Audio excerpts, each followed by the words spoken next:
Harry Potter आणि परीस भाग शेवटचा 17. 2 चेहऱ्यांचा माणूस. ते क्विरल होते. तुम्ही?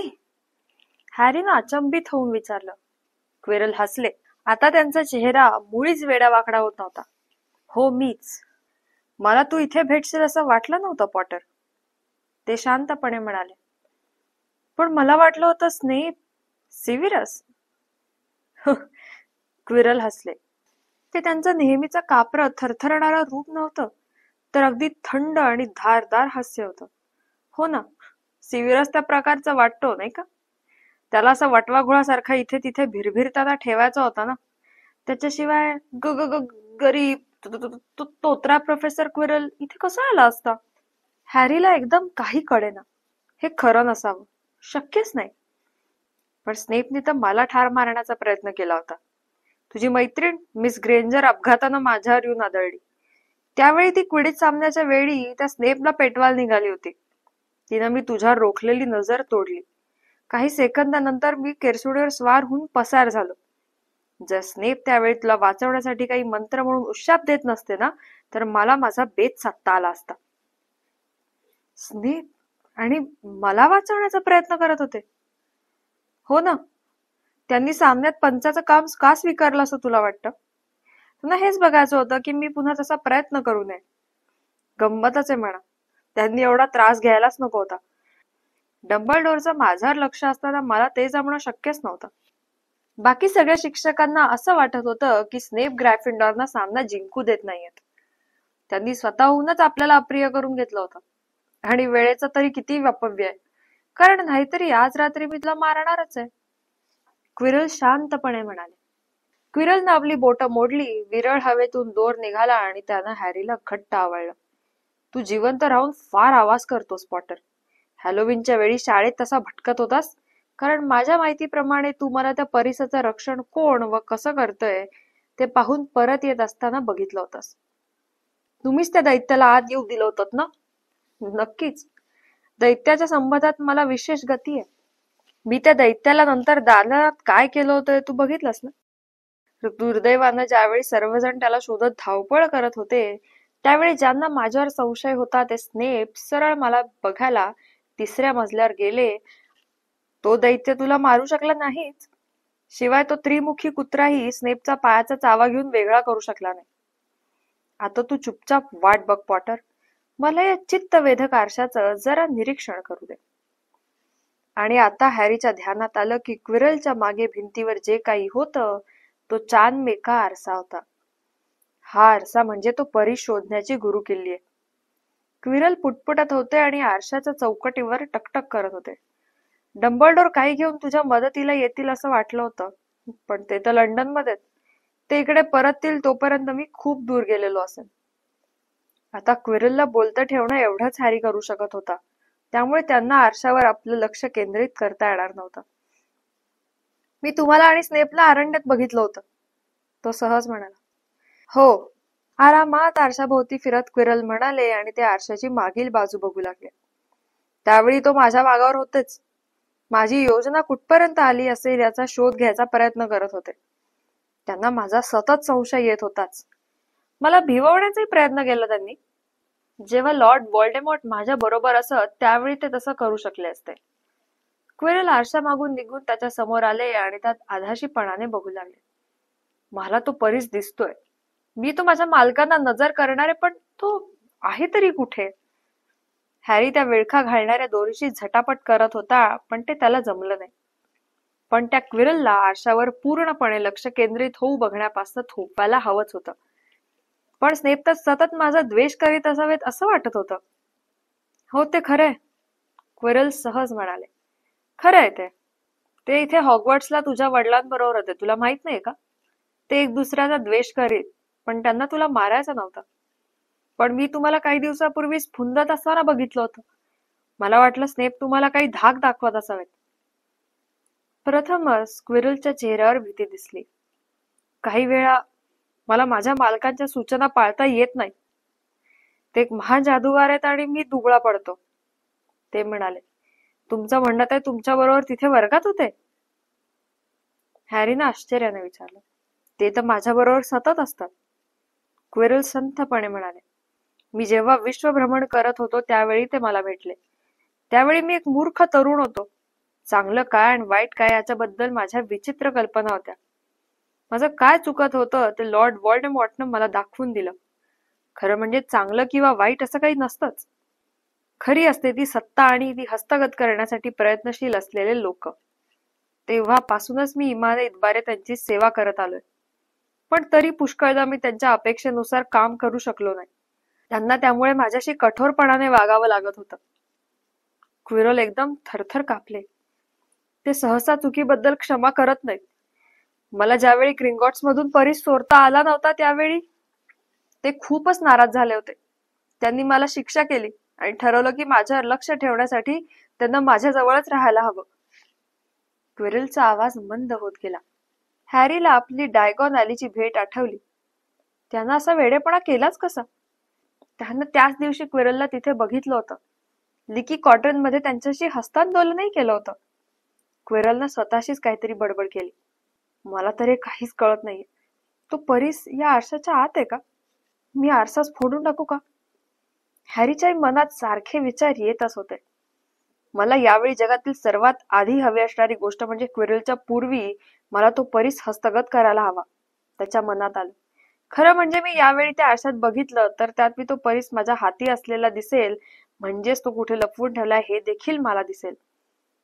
पण मग मला काय हवंय ते क्विरलला कळल्याशिवाय कसं राहील? क्विरलला न समजता आरशाच्या अगदी समोर येण्यासाठी त्याने जरा डावीकडे सरकण्याचा प्रयत्न केला, पण ते दोर त्याच्या भोवती फारच घट्ट आवळले गेले होते. तो लुडकला आणि खाली पडला.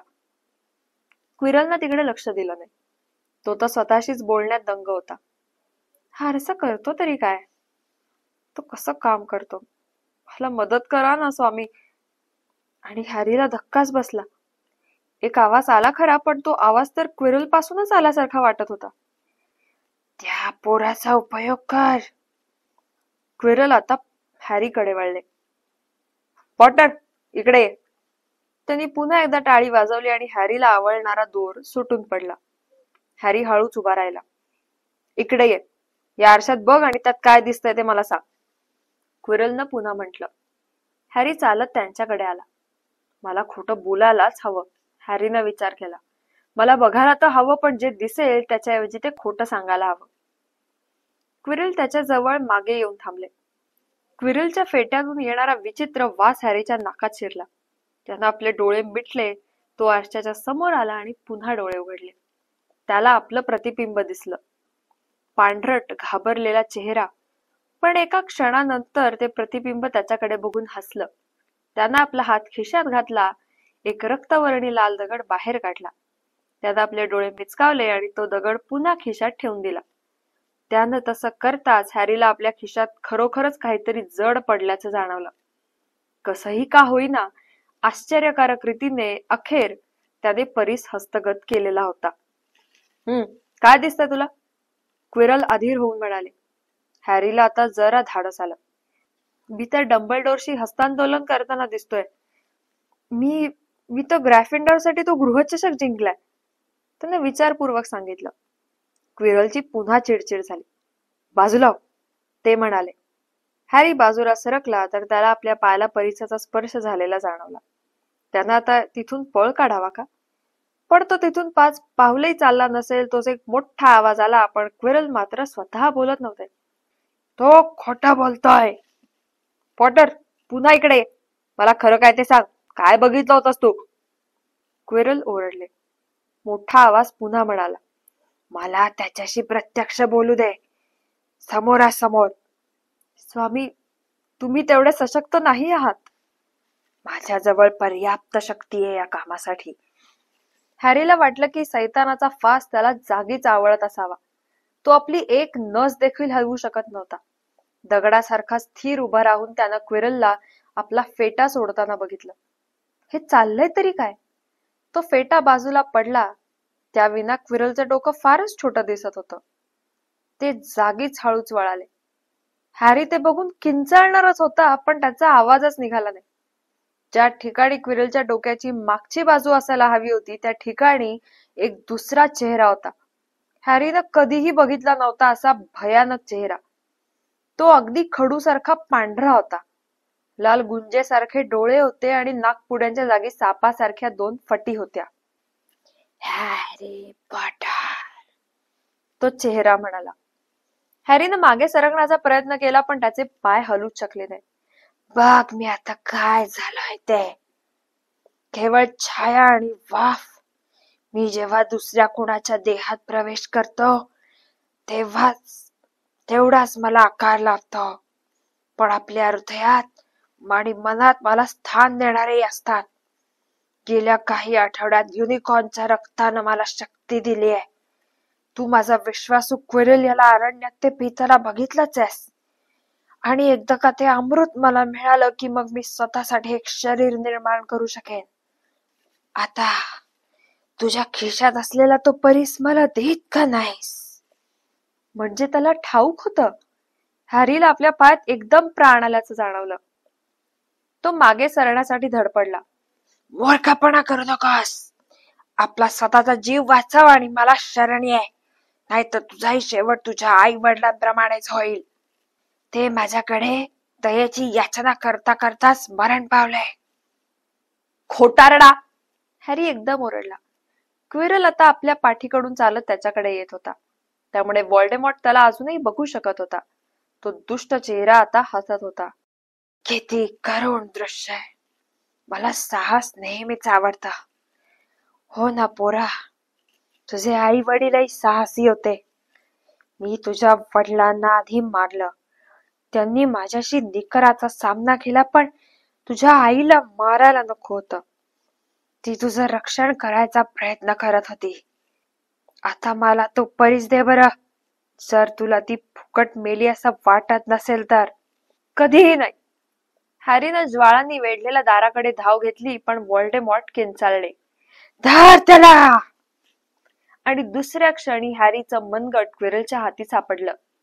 लगेचच हॅरीच्या कपाळावरील व्रणातून तीक्ष्ण वेदना उठली.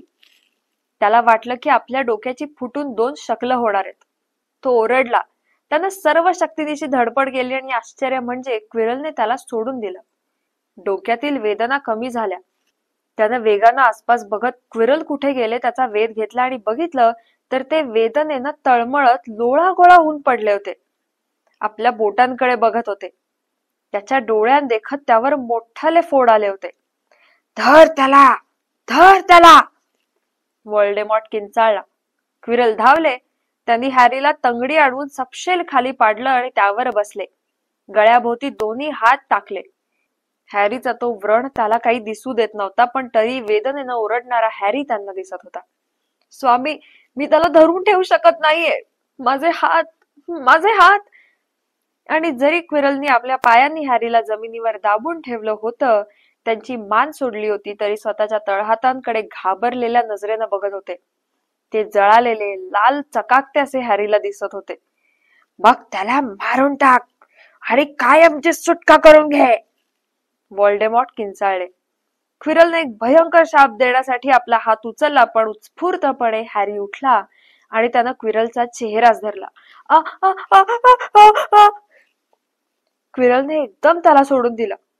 क्विरलच्या चेहऱ्यावरही मोठे मोठे फोड आले होते आणि हॅरीच्या ध्यानात आलं की त्याच्या उघड्या कातडीला कुठेही क्विरल स्पर्श करू शकत नाहीये. त्यानं त्याला भयंकर वेदना होत आहेत. त्याला आता एकच मार्ग होता. क्विरलला धरून ठेवून अशा वेदना द्यायच्या की तो शाप देऊच शकणार नाही. हॅरी एकदम उभा राहिला. क्विरलला आपल्या हाताने घट्ट धरून लटकलाच. क्विरल किंचाळले आणि हॅरीला दूर करायचा प्रयत्न करू लागले. हॅरीच्या डोक्यातील वेदना वाढल्या. त्याला काहीच दिसेना. त्याला फक्त क्विरलच्या किंकाळ्या तेवढ्या ऐकू येत होत्या. व्होल्डेमॉर्टचं मार त्याला, मार त्याला असे आवाज आणि शिवाय दुसरे आवाज कदाचित हॅरीच्या स्वतःच्याच डोक्यातून असावेत. Harry, Harry! क्विरलचा हात आपल्या पकडीतून सुटल्याचं त्याला जाणवलं. त्याला कळलं की सगळं संपलंय आणि सारा काळोख पसरला. खोल, खोल आणि खोल. त्याच्या डोळ्यांसमोर काहीतरी सोनेरी चमकलं होतं. स्निच, सोनेरी उडता चेंडू. त्यानं तो धरायचा प्रयत्न केला पण त्याचे हात खूप जड झाले होते. त्यानं डोळ्यांची उघडझाप केली. तो स्नीच नव्हताच मुळे, तो तर एक चष्मा होता. कसं विचित्र आहे नाही. त्यानं पुन्हा एकदा डोळे मिटून घेतले. अल्बस डंबलडोरचा हसरा चेहरा त्याच्या डोळ्यांसमोर आला. शुभ दुपार हॅरी, डंबलडोर म्हणाले. हॅरीनं आश्चर्यानं बघितलं. त्याला एकदम आठवलं, सर, तो तर क्विरल होता. त्याला तो परीस मिळालाय सर, लवकर. शांत हो पाहू पोरा, तू जरा काळाच्या मागेस. क्विरलकडे तो परीस नाहीये, डंबलडोर म्हणाले. मग कुणाकडे? सर मी हॅरी, शांत हो, नाहीतर मॅडम पॉम्फ्रे मला इथून हकलवून देतील. हॅरीने एक आवंडा गिळला आणि आजूबाजूला बघितलं. त्याला आता समजलं की तो आता दवाखान्यात होता. पांढरी चादर घातलेल्या अंथरुणावर तो झोपला होता आणि त्याच्या बाजूला असलेल्या मेजावर मिठाईचं अर्ध दुकान सजलं होतं. तुझ्या मित्रांकडून आणि शुभेच्छुकांकडून या भेटवस्तू आहेत, डंबलडोर म्हणाले. ते आनंदाने हसत होते. त्या तळघरात तुझ्यात आणि प्रोफेसर क्विरल मध्ये जे काही घडलं ते सगळं अगदी गुप्त रहस्य आहे आणि म्हणूनच साऱ्या शाळेला ते ठाऊक आहे. मला वाटतं तुझे मित्र फ्रेड आणि जॉर्ज विजली यांनी तुला एक संडासाचं आसन पाठवण्याचा प्रयत्न केला. त्यांना वाटलं होतं त्यांना तुझं मनोरंजन होईल, पण मॅडम पॉम्फ्रेना मात्र वाटलं की ते फारसं आरोग्यदायी नाही, म्हणून त्यांनी ते जप्त केलं. मी इथे किती दिवसांपासून आहे? 3 दिवस झालेत. तुला शुद्धीवर आलेला कळल्यावर मिस्टर रोनाल्ड विजली आणि मिस ग्रेंजर यांना खूप आनंद होईल, कारण ते तुझी खूप चिंता करत होते. पण सर, तो परीस, मला वाटतं तुला आता अधिक त्रास व्हायला नको. बरं, तर तो परीस प्रोफेसर क्विरल काही तो तुझ्याकडून मिळवू शकले नाहीत. तो वाचवण्यासाठी मी अगदी वेळेवर तिथे पोहोचलो.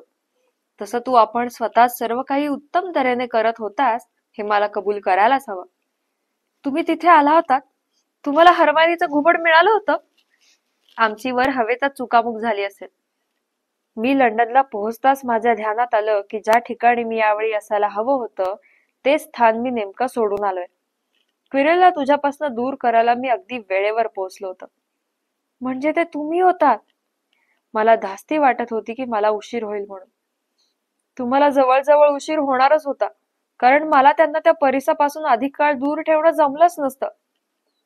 परीस नाही पोरा, तू स्वतःच. तुझ्या प्रयत्नामुळे तुझं मरण ओढावलं होतं आणि एका भयानक क्षणी तर मला वाटतं ती वेळ आलीही होती. आणि परिसाचं म्हणशील तर तो नष्ट केला गेलाय. नष्ट झालाय? पण तुमचे मित्र निकोलस फ्लेमेल? हॅरीने विचारलं. ओ, म्हणजे तुला निकोलस ठाऊक आहे तर? आनंदित होत डंबलडोर म्हणाले. तू सर्व काही नीट माहिती करून घेतलंस, हो ना? तर माझी आणि निकोलसची याविषयी चर्चा झाली आणि भल्यासाठीच आम्ही ते मान्य केलं. पण याचा अर्थ असा की ते व त्यांची पत्नी आता मृत्यू पावतील, नाही का? त्यांनी आपली सारी व्यवस्था करेपर्यंत जिवंत राहण्यासाठी त्यांच्यापाशी अमृताचा पर्याप्त साठा आहे आणि अर्थातच त्यानंतर त्यांना मृत्यू येईल. हॅरीच्या चेहऱ्यावरील आश्चर्याचे भाव बघून डंबलडोर हसले. तुझ्यासारख्या लहान मुलाला हे जर अविश्वसनीय वाटतं खरं, पण निकोलस आणि पेरेनेलला ते एका खूप मोठ्या दिवसानंतर झोपी जाण्यासारखं सुलभ वाटतं. आणि तसंही एका सुव्यवस्थित मनासाठी मृत्यू म्हणजे एक नवं मोठं साहसच असतं. तुला ठाऊक आहे, तो परीस म्हणजे खूप काही आश्चर्यकारक गोष्ट नव्हतीच. त्यानं काय, फक्त हवं तेवढं जीवन आणि हवं तेवढी संपत्ती. याच 2 गोष्टी सगळ्या मानवांना हव्या असतात. पण दुःख असं वाटतं की स्वतःला सर्वात दुःखदायक गोष्टच माणसं नेहमी निवडतात. हॅरीला आता काही शब्दच सुचत नव्हते. डंबलडोर थोडं काही गुणगुणले आणि वर छताकडे बघून हसले. सर, हॅरी म्हणाला, मी असा विचार करत होतो की सर, तो परीस जरी नष्ट झाला असला तरी म्हणजे तुम्हाला माहित आहे कोण तो? त्याला व्हॉल्डेमॉर्ट म्हण हॅरी. हॅरी माणसासाठी नेहमी त्याचं नाव वापरावं. एखाद्या नावाची भीती वाटली की त्याची जास्त भीती वाटते. हो सर, पण व्हॉल्डेमॉर्ट इथे परत येण्याचा दुसरा मार्ग शोधेल, नाही का? माझं असं म्हणणं आहे की तो तर अजून गेला नाहीये. की गेला? नाही हॅरी, तो अजूनही कुठेतरी आहेच. स्वतःसाठी दुसरं कोणाचं तरी शरीर शोधत असावा. तसा जिवंत नाही, पण तो मारलाही जाऊ शकत नाही.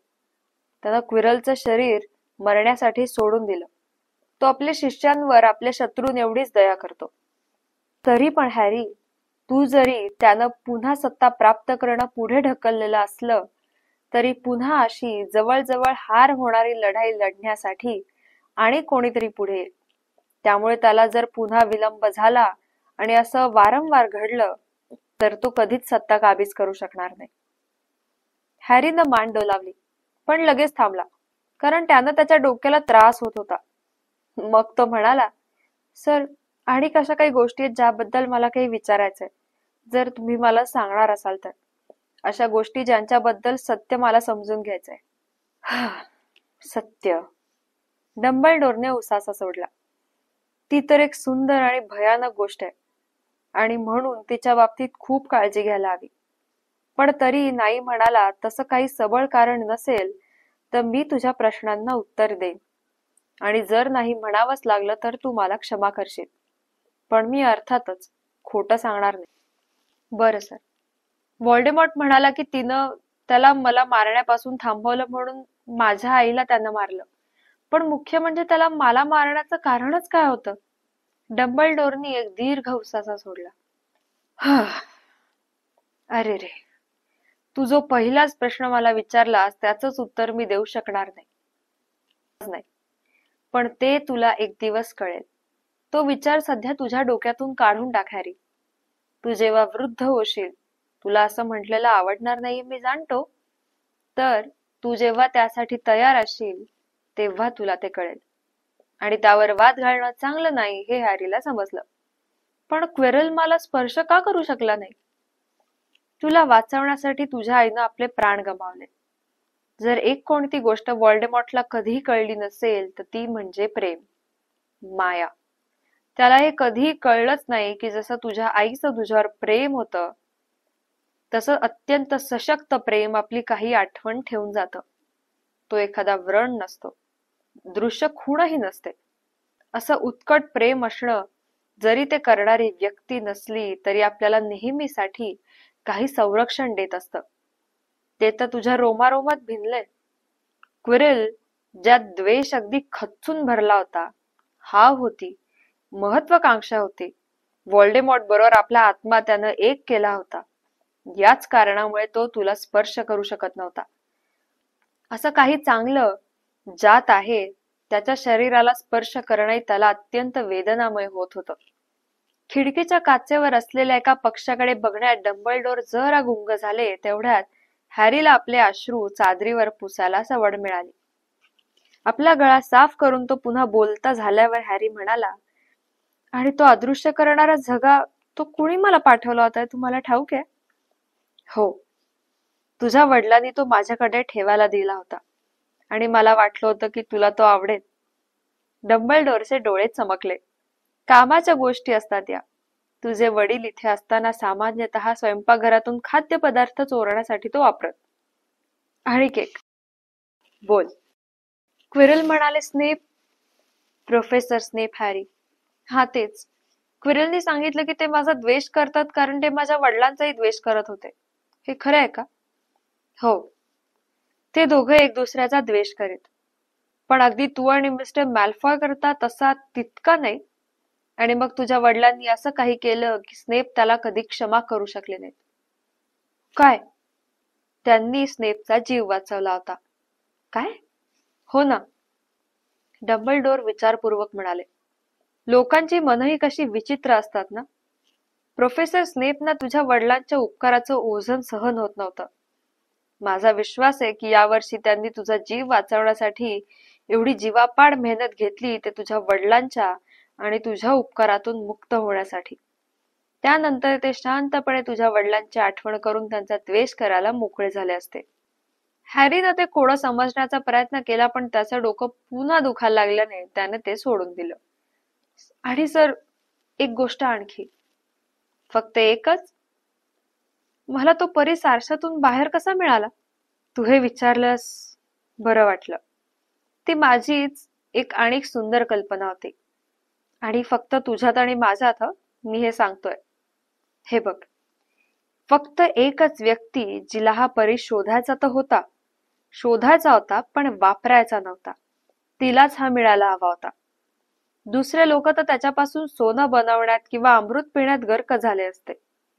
माझा मेंदू कधी कधी मलाही आश्चर्यचकित करतो. बरं, प्रश्न खूप झालेत. मला वाटतं तू आता ही मिठाई फस्त करायला प्रारंभ करावास. बघ ना, सर्व स्वादांच्या बर्टी बॉब्सच्या बेन्स. मी लहान असताना तर मला ओकारी होणाऱ्या स्वादाची टॉफी मिळावी इतका मी दुर्दैवी होतो. आणि तेव्हापासूनच मला त्यांची नावड उत्पन्न झाली आहे.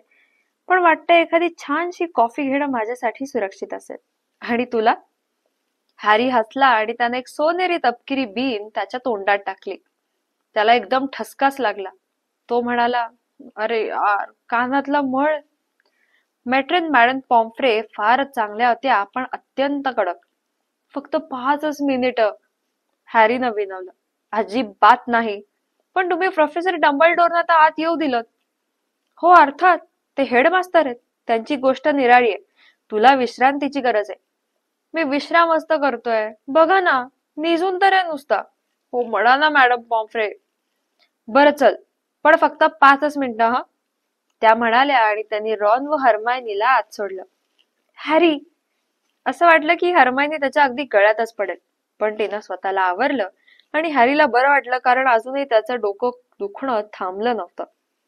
अरे हॅरी, आम्हाला वाटलं होतं की तू नक्की. डंबलडोरना एवढी काळजी वाटत होती. संबंध शाळेत हीच चर्चा होती. खरोखर काय घडलं होतं? रॉन म्हणाला. ते तर असं होतं की कुठल्याही दंतकथेपेक्षा सत्य घटना अधिक विचित्र आणि उत्कंठावर्धक असते. हॅरीनं त्यांना सर्व काही सांगितलं. क्विरल, तो आरसा, तो परीस आणि व्हॉल्डेमॉर्ट. रॉन आणि हर्मायनी चांगले श्रोते होते. त्यांनी योग्य ठिकाणी आश्चर्य व्यक्त केलं आणि जेव्हा क्विरलच्या फेट्याखाली काय होतं ते हॅरीनं सांगितलं, तेव्हा तर हर्मायनी जोरात किंचाळलीच. म्हणजे परीस आता नाहीच? फ्लेमेल आता मरणार तर? शेवटी रॉन म्हणाला, मी हेच म्हणलो. पण डंबलडोरना असं वाटतंय की काय बरं म्हणले? हा, कुठल्याही व्यवस्थित मनाला मृत्यू म्हणजे दुसरं मोठं साहसच असतं. मी तर नेहमीच म्हणतो ते थोडे सरकलेले. रॉन अभिमानानं म्हणाला आणि आपला नायक असा वेडा असलेला पाहून त्याला बरं वाटत होतं. पण तुम्हाला दोघांना नंतर काय झालं? हॅरीनं विचारलं. मी तर सुरक्षित परतले. मी रॉनला पुन्हा बरोबर घेण्यात थोडा वेळ गेला. मग आम्ही डंबलडोरना निरोप देण्यासाठी घुबडवासाकडे जातच होतो, तर प्रवेश दालनात तेच आम्हाला भेटले. त्यांना आधीच सारं माहित होतं असं ते म्हणाले आणि विचारलं, हॅरी त्यांच्या मागावर गेलाय हो ना? आणि 3ऱ्या मजल्यावर जाण्यासाठी धावलेच. हर्मायनी म्हणाली. तू ते करावंस असं त्यांना वाटत असावं का? तो तुझ्या वडिलांचा जगा त्यांनी तुला पाठवला होता आणि बाकी सारं? रॉन म्हणाला. हो, जर तसं असेल तर ते किती भयंकर होतं ना. तू त्यात कदाचित मारलाही गेला असतास. हर्मायनी म्हणाली. नाही, तसं नव्हे. हॅरी विचारपूर्वक म्हणाला. ते एक विचित्र गृहस्थ आहे. डंबलडोर. मला वाटतं त्यांना मला एक संधी द्यायचं मनात होतं. मला वाटतं की इथे कुठे काय होत असतं त्याची सगळी बित्तम बातमी त्यांना असते. आपण प्रयत्न करणार आहोत त्यांचीही त्यांना चांगलीच कल्पना असली पाहिजे. आणि आपल्याला त्यापासून थांबवण्याऐवजी त्यांनी आपल्याला मदत होईल असं सारं केलं. मला तर वाटलं की तो आरसा कसा व काय हे मला शोधू देणं हा देखील एक अपघात नसावा. जर शक्य झालं तर व्हॉल्डेमॉर्टची 2 हात करण्याचा माझा हक्कच होता आणि असंच त्यांना वाटलं असावं. हो ना, डंबलडोरचं म्हणणं बरोबरच आहे. रॉन गर्वानं म्हणाला. आणि ऐक, उद्या वर्षाअखेरीच्या मेजवानीसाठी तू उठून यायला हवायस. सगळे गुण देऊन झालेत आणि स्लायदरीन जिंकला पण आहे. हेही खरंच. शेवटच्या क्विडिच सामन्यात तुझं लक्षण फार जाणवलं, कारण रेव्हनक्लॉनं आपल्यावर वरवंटा फिरवला. पण जेवण मात्र चांगलं असेल. त्याच वेळी मॅडम पॉम्फ्रे आत आल्या. तुम्ही जवळजवळ 15 मिनिटं घेतलीत. आता मात्र बाहेर वा, त्यांनी निक्षून सांगितलं. रात्रभर चांगली झोप झाल्यावर हॅरीला अगदी छान वाटत होतं. मला मेजवानीला जायचंय. त्याचे मिठाईचे पुढे नीट ठेवत असलेल्या मॅडम पॉम्फ्रेला हॅरी म्हणाला. मी जाऊ शकेन हो ना? प्रोफेसर डंबलडोर सांगून गेलेत की तुला जाऊ द्यावं. त्यांनी जरा नाखुशीनच म्हटलं. त्यांच्या मते मेजवान्या किती त्रासदायक असू शकतात त्याची प्रोफेसर डंबलडोरना जाणीवच नाही. आणि तुला आणखी कोणीतरी भेटायला आलाय. वाह, छान. कोण आहे? हॅरी म्हणाला. तो असं म्हणत असतानाच हॅग्रीड कसा वसा आत शिरला. नेहमीप्रमाणे हॅग्रीड कुठेही आत आला की खूप मोठा वाटायचा. तो हॅरीपाशी बसला. त्याच्याकडे बघितलं तर त्याला रडूच फुटलं. माझा सगळा दोष आहे, तो स्फुंदत म्हणाला. त्यानं आपला चेहरा हाताने झाकून घेतला होता. मीच त्या दुष्टाला फ्लफी पलीकडे कसं जायचं ते सांगितलं होतं. मीच सांगितलं. तीच गोष्ट तर त्याला माहित नव्हती आणि मी ती केली. तू मेला असताच, ते फक्त त्या एका ड्रॅगनच्या अंड्यासाठी. मी आता कधीच दारू पिणार नाही. मला इथून काढून टाकायला हवं होतं आणि मगल सारखं राहणं द्यायला हवं होतं. हॅग्रीड, हॅरी म्हणाला. हॅग्रीडला दुःखानं आणि पश्चात्तापानं असं विलाप करताना पाहून त्याला धक्काच बसला होता. त्याच्या दाढीवरून अश्रू ओघळत होते. हॅग्रीड त्यांनी कसंही करून ते शोधून काढलंच असतं. आणि व्हॉल्डेमॉर्ट बद्दल बोलतोय, मी व्हॉल्डेमॉर्ट बद्दल बोलतोय, आणि तू सांगितलं नसतंस तरी त्यांनी ते शोधून काढलंच असतं. तू मेला असतास ना, आणि त्याचं नाव उच्चारू नकोस, हॅग्रीड स्फुंदत म्हणाला. व्हॉल्डेमॉर्ट, हॅरीनं मोठ्यानं म्हटलं, आणि हॅग्रीडला धक्काच बसला. तो रडायचं थांबला. मी त्याला भेटलोय आणि त्याचं नाव पण घेतोय. आता खुश हो हॅग्रीड, आपण तो परीस वाचवलाय. तो नष्ट पण झालाय. तो आता त्याचा उपयोग करू शकणार नाही. घे, एक चॉकलेट बेडूक घे, माझ्याकडे खूप सारे आहेत. हॅग्रीडनं आपल्या हाताच्या मागे आपलं नाक पुसलं आणि म्हणाला, बरी आठवण झाली. मी तुझ्यासाठी एक भेट आणलीय. ते वटवाघुळाचं सँडविच तर नाही ना? हॅरीनं उत्सुकतेनं विचारलं आणि शेवटी हॅग्रीडला हसू आलं. नाही, डंबलडोरनी मला काल ते आणण्यासाठी सुट्टी दिली होती. अर्थात त्याऐवजी ते मला काढून टाकू शकले असते. बरं, पण हे घे. ते एक सुंदर कातडी वेष्टनाचं पुस्तक दिसत होतं. हॅरीनं ते उत्सुकतेनं उघडलं. त्यात जादूची छायाचित्र होती.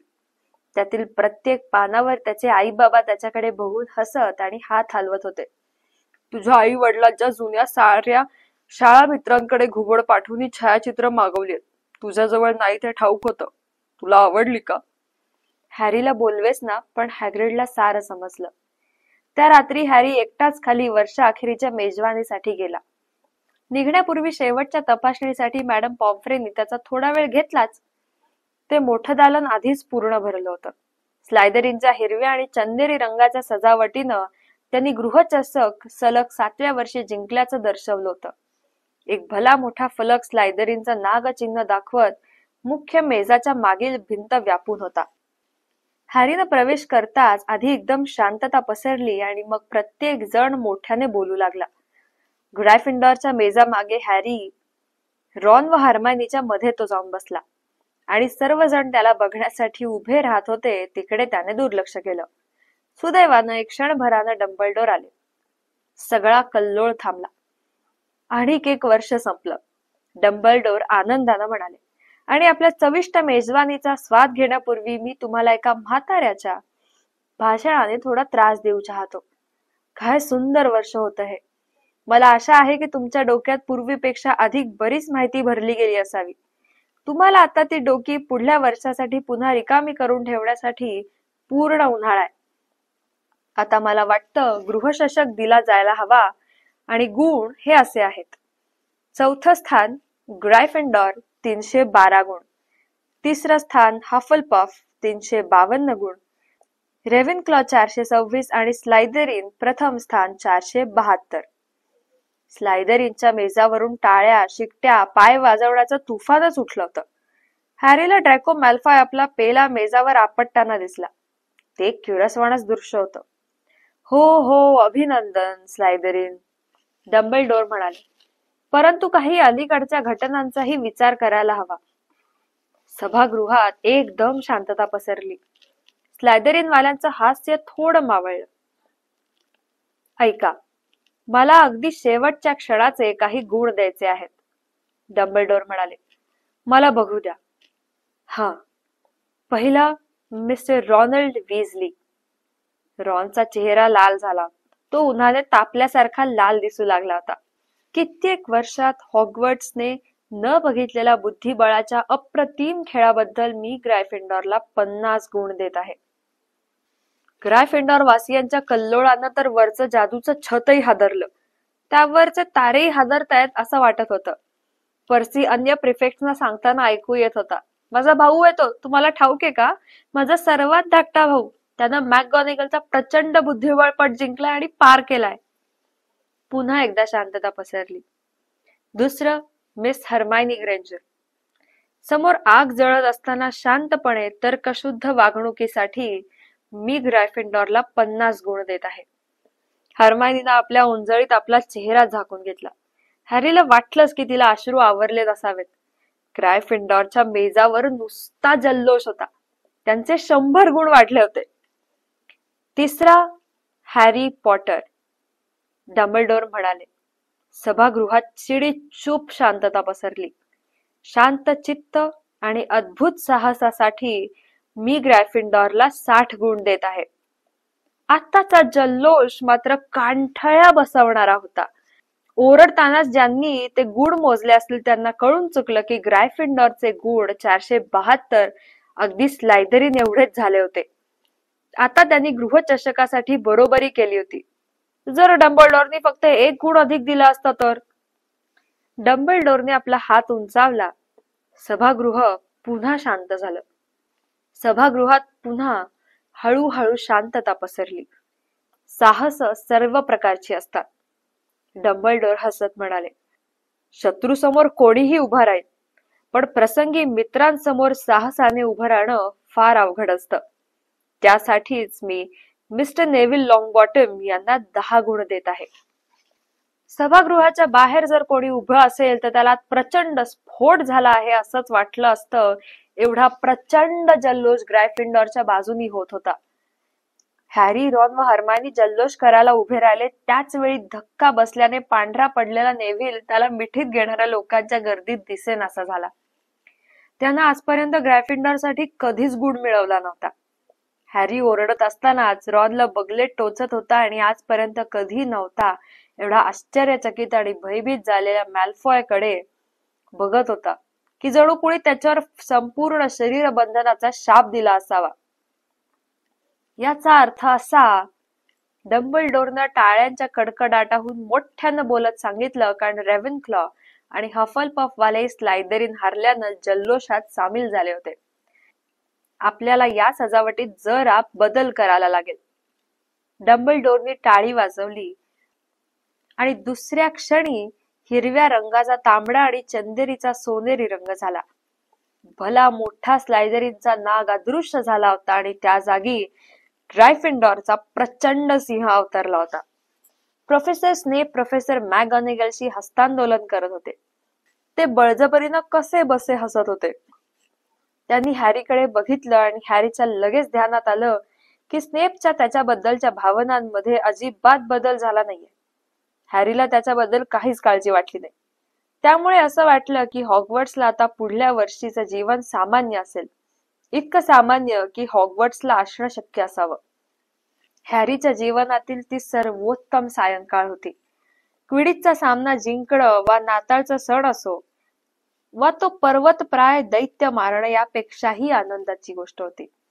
तो ही संध्याकाळ कधीच, अगदी कधीच विसरणार नव्हता. परीक्षेचा निकाल अजून यायचा आहे हे तर हॅरी पार विसरलाच होता, पण ते यायचे ते आलेच. आणि आश्चर्य वाटलं की तो आणि रॉन दोघेही चांगले गुण मिळवून उत्तीर्ण झाले होते. हर्मायनी तर अर्थातच पहिली आली होती. नेव्हिल पण उत्तीर्ण झाला होता. वनस्पती शास्त्रातील त्याच्या चांगल्या गुणांनी काढ्याच्या विषयात गेलेल्या गुणांची भरपाई केली होती. त्यांना असं वाटलं होतं की मूर्ख आणि तेवढ्याच नीच असलेला गॉयल नापास होईल, पण तोही उत्तीर्ण झाला होता. ते तसं वाईटच होतं, पण रॉन म्हणाला, तुम्हाला जीवनात सारच काही लाभत नाही ना. आणि एकदमच त्यांचे कपडे पट रिकामे होते. त्यांच्या पेट्या भरलेल्या होत्या. नेव्हिलचा बेडूक संडासात एका कोपऱ्यात बसलेला आढळला होता. सर्व विद्यार्थ्यांना लेखी सूचना दिल्या गेल्या. त्यात त्यांना सुट्टीच्या काळात जादू न वापरण्याची ताकीद दिली होती. मला नेहमी आशा असते की ते लोकही सूचना द्यायला विसरतील. फ्रेड विजली निराश होत म्हणाला. नावांच्या ताफ्यातून त्यांना बरोबर पलीकडे जाण्यासाठी हॅग्रिड हजर होताच. ते हॉगवर्ट्स एक्सप्रेसने जाणार होते. आपापसात बोलत, हास्य विनोद करत खेड्यांच्या बाजूने चालले होते. यावेळी तिथे चांगलीच हिरवळ व स्वच्छता होती.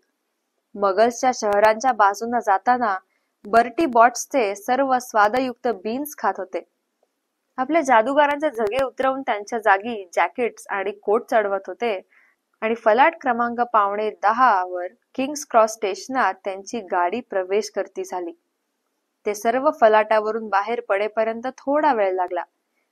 एक तोंडावर सुरकुत्या पडलेला म्हातारा गार्ड तिकीट द्वारावर उभं राहून त्यांना 2 व 3च्या गटानं बाहेर काढत होता. त्यामुळे तेथील दगडी भिंतीतून एकदम सारेच पार न झाल्यामुळे कुणाचं ध्यान आकर्षित होत नव्हतं आणि मगल्स काही घाबरण्याचं कारणही नव्हतं. तुम्ही दोघंही उन्हाळ्यात माझ्याकडे यायलाच हवं. मी घुबड पाठवेन, रॉन म्हणाला. आभारी आहे. मला पण वाट बघायला काही कारण हवंच होतं, हॅरी म्हणाला. मगल्सच्या जगात जाण्यासाठी फाटकातून बाहेर पडते वेळी लोक त्यांच्या जवळून जात होती. बरं तर हॅरी, कोणीतरी म्हणाल. भेटूया पॉटर. अजूनही प्रसिद्ध आहे, त्याच्याकडे बघून हसत रॉन म्हणाला. पण मी जिथे जातोय तिथे नाहीये, मी शपथेवर सांगतो, हॅरी म्हणाला. तो रॉन आणि हर्मायनी तिघेही बरोबरच फाटकातून बाहेर पडले. तो तिथे, मम, तो तिथे बघ. ती जिनी विझली होती, रॉनची सर्वात धाकटी बहीण, पण ती रॉनकडे बोट दाखवत नव्हती. हॅरी पॉटर, बघ ना मम, मला तो दिसतोय, ती ओरडली. शांत हो जिनी, असं बोट दाखवणं चांगलं नसतं. मिसेस विझली त्यांना बघून हसली. गडबडीचं वर्ष, ती म्हणाली. खूपच. कॅन्डीज आणि स्वेटरसाठी धन्यवाद मिसेस विझली, हॅरी म्हणाला. अरे त्यात काय एवढं मोठं बाळा. तयार आहेस ना रे तू. ते व्हर्नॉन काका होते, अजूनही तांबड्या चेहऱ्याचे, अजूनही मिशा बाळगणारे, अजूनही फलाटावर लोकांच्या गर्दीत पिंजऱ्यात घुबड घेऊन जाण्याचा धीटपणा दाखवणाऱ्या हॅरीवर डाफरणारे. त्यांच्या मागेच होते पेटूनिया मावशी आणि डडली, हॅरीला बघताच तसाच घाबरलेला. तुम्ही हॅरीच्या कुटुंबातले आहात ना, मिसेस विझली म्हणाल्या. तसं बडाला आहोत. चल रे पोरा, घाई कर, आपल्याला पूर्ण दिवस इथे घालवायचा नाहीये, व्हर्नॉन काका म्हणाले आणि ते चालू लागले.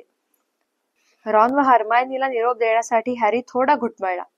उन्हाळ्यानंतर भेटूच. तुला सुट्टी चांगली जाईल अशी आशा करते, साशंकतेनं व्हर्नॉन काकांकडे बघत हर्मायनी म्हणाली. कोणी इतकं वाईट असू शकतं हे पाहून तिला धक्काच बसला होता. तुला पण सुट्टीसाठी शुभेच्छा, हॅरी म्हणाला आणि त्याच्या चेहऱ्यावर पसरलेलं हास्य बघून त्यांना आश्चर्यच वाटलं. आपल्याला घरी जादू करण्याची परवानगी नाही याची त्यांना कल्पनाच नाहीये. या उन्हाळ्यात मला डडली सोबत राहण्यात खूप मजा येणार आहे.